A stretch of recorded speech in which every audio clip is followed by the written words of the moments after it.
नूंह में सुलगी हिंसा की आग हरियाणा के पलवल तक पहुंच गई।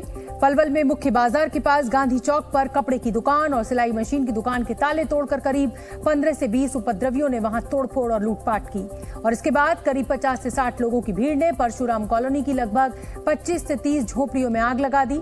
आग लगते ही वहां पूरे इलाके में अफरा तफरी मच गई। लोग दहशत से भर गए और मदद की गुहार लगाने लगे, लेकिन जब तक किसी तरह की मदद पहुंचती, आग ने सब कुछ जलाकर राख कर दिया। यह आग इतनी भीषण थी कि उसकी लपटों के करीब जाना भी किसी के बस की बात नहीं थी। वहीं आग की इन लपटों से उठता हुआ धुएं का गुबार पूरे इलाके में छा गया और वहां आसमान दूर से ही काला नजर आने लगा। पलवल में उपद्रवी यही नहीं रुके, उन्होंने दोपहर बाद एक कबाड़ी की दुकान को भी जला दिया। इसके बाद हिंसा पर उतारू भीड़ ने वहां सड़क पर एक कतार में खड़े ट्रकों को निशाना बनाया। सामान ले जाने वाले इन ट्रकों में पहले तोड़फोड़ की गई, उसके बाद उसमें आग लगा दी गई, जिसकी वजह से उसमें रखा सामान भी पूरी तरह से जलकर खाक हो गया। जब जेसीबी मशीन से इन कंटेनर्स को खोला गया तो उसमें जला हुआ सामान निकला। नूंह और पलवल के अलावा हरियाणा के गुरुग्राम में भी जमकर हिंसा भड़की। वहां उपद्रवियों ने कई दुकानों में जमकर तोड़फोड़ की और दुकानों में रखे सामान को निकालकर सड़क पर फेंक दिया गया।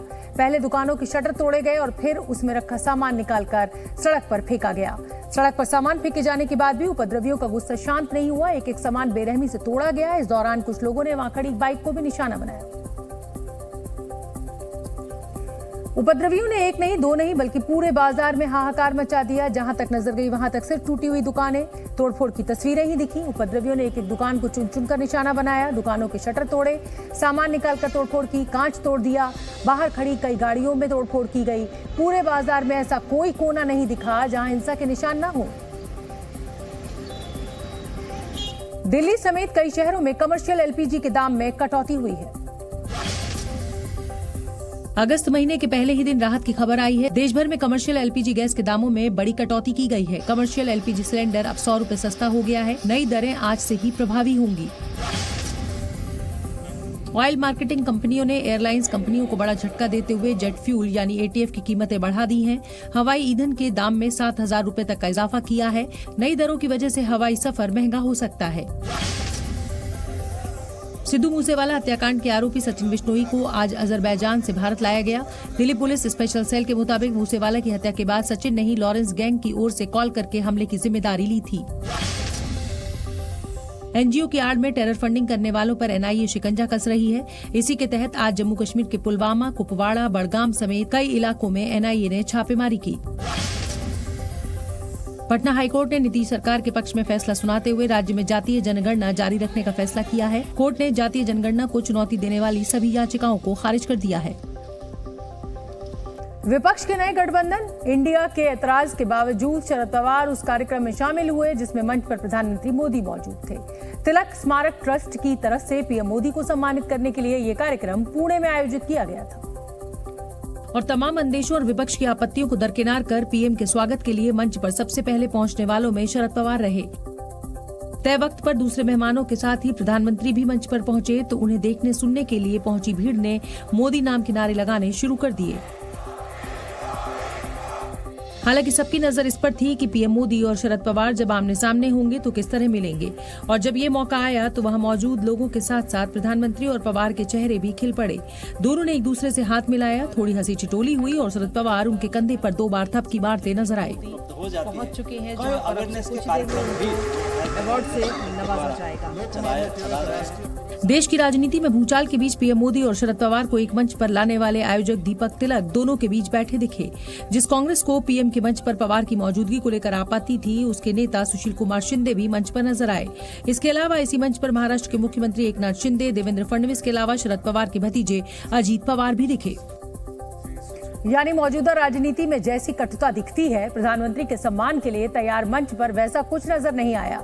सार्वजनिक मंच पर शरद पवार और प्रधानमंत्री की मुलाकात की इन तस्वीरों ने बहुत कुछ कहा, लेकिन हर किसी को इसका इंतजार था कि मंच पर दोनों एक दूसरे की मौजूदगी में क्या बोलते हैं। कार्यक्रम आगे बढ़ा तो पीएम मोदी ने लोकमान्य तिलक की प्रतिमा का माल्यार्पण किया।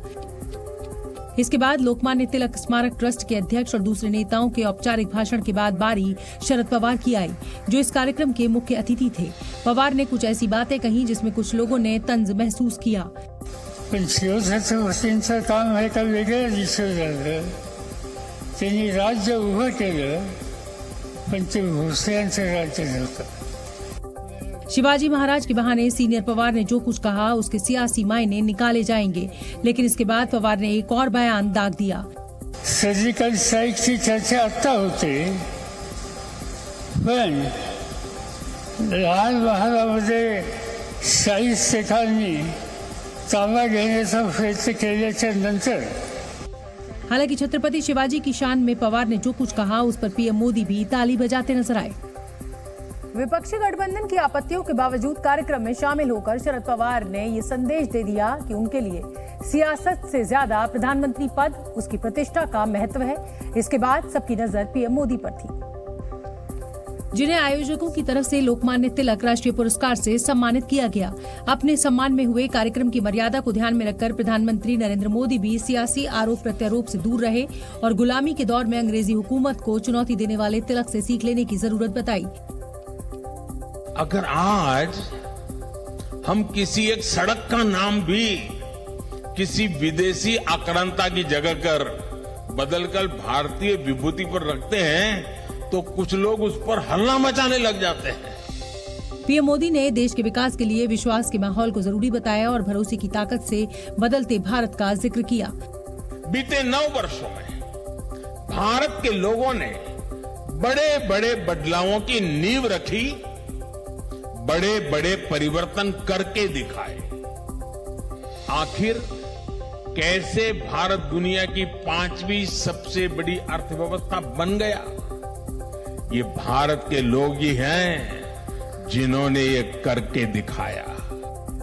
इस मौके पर पीएम मोदी ने उन्हें मिले पुरस्कार की राशि नमामि गंगे परियोजना को दान देने का ऐलान किया और जाते जाते मंच पर मौजूद सभी नेताओं के साथ ही शरद पवार और सुशील शिंदे से भी हाथ मिलाया. इससे पहले कि प्रधानमंत्री का विमान दिल्ली से पुणे पहुंचता, एयरपोर्ट पर उनकी अगुवाई करने महाराष्ट्र सरकार के तीनों बड़े चेहरे पहुंच चुके थे. और जैसे ही प्रधानमंत्री ने पुणे की धरती पर कदम रखा, मुख्यमंत्री एकनाथ शिंदे, उप मुख्यमंत्री देवेंद्र फडणवीस और अजीत पवार ने बारी बारी से गुलदस्ता देकर उनका स्वागत किया और पीएम मोदी तीनों नेताओं से आत्मीयता से मिलते नजर आए. यहाँ से प्रधानमंत्री पुणे के प्रसिद्ध दगड़ू सेठ मंदिर पहुंचे, जहां उन्होंने परंपरा के मुताबिक पूजा अर्चना की. मंदिर के मुख्य पुजारी ने उन्हें वैदिक धर्म के मुताबिक पूजा करवाई और पूजा के अंत में नियम के मुताबिक पीएम मोदी ने गणपति जी की आरती भी की. पुणे में प्रधानमंत्री नरेंद्र मोदी को उस सम्मान से नवाजा गया जो इससे पहले इंदिरा गांधी, अटल बिहारी वाजपेयी और मनमोहन सिंह जैसे पूर्व प्रधानमंत्री के साथ ही शरद पवार को भी मिल चुका है. लेकिन इस प्रतिष्ठित सम्मान लेने के लिए पीएम मोदी पुणे पहुंचते उससे पहले ही कांग्रेस और शिवसेना उद्धव गुट के कार्यकर्ता विरोध जताने सड़कों पर उतर पड़े. विरोध पर उतारू कार्यकर्ता प्रधानमंत्री को काले झंडे दिखाना चाहते थे. मोदी जब जब करता है, पुलिस को आगे करता है. मोदी जब जब करता है, पुलिस को आगे करता है. हालांकि पुलिस ने इन कार्यकर्ताओं को हिरासत में लेकर आगे बढ़ने से रोक दिया, लेकिन कुछ कार्यकर्ताओं के विरोध के बीच पुणे प्रधानमंत्री मोदी के स्वागत के लिए पूरी तरह तैयार दिखा और संपूर्ण शहर पीएम के पोस्टर से अटा पड़ा दिखा. इनकम टैक्स रिटर्न फाइल करने की मियाद खत्म हो चुकी है. अभी तक की जानकारी के मुताबिक वित्त मंत्रालय आईटीआर फाइल करने की तारीख आगे बढ़ाने के मूड में नहीं दिख रहा है. इनकम टैक्स डिपार्टमेंट के मुताबिक 31 जुलाई तक कुल 6.5 करोड़ से ज्यादा इनकम टैक्स रिटर्न भरे गए. आईटीआर फाइल करने की आखिरी तारीख यानी 31 जुलाई को 40 लाख से ज्यादा लोगों ने अपने रिटर्न दाखिल किया. आंकड़ों की माने तो इस साल पिछले साल के मुताबिक 70 लाख से ज्यादा आईटीआर फाइल हुए हैं. अगर अभी तक किसी ने आईटीआर नहीं भरा है तो उसे लेट फीस के साथ रिटर्न जमा करवाना पड़ेगा. अगर करदाता की सालाना आय 5 लाख रुपए से ज्यादा है तो उसे 5,000 रुपए लेट फीस के साथ आईटीआर जमा करवाना पड़ेगा. अगर किसी करदाता की आय 5 लाख रुपए से कम है तो उसे 1,000 रुपए लेट फीस के साथ रिटर्न जमा करवाना पड़ेगा. जानकारी के मुताबिक लेट फीस के साथ 31 दिसंबर तक आईटीआर जमा किया जा सकता है. Zee News.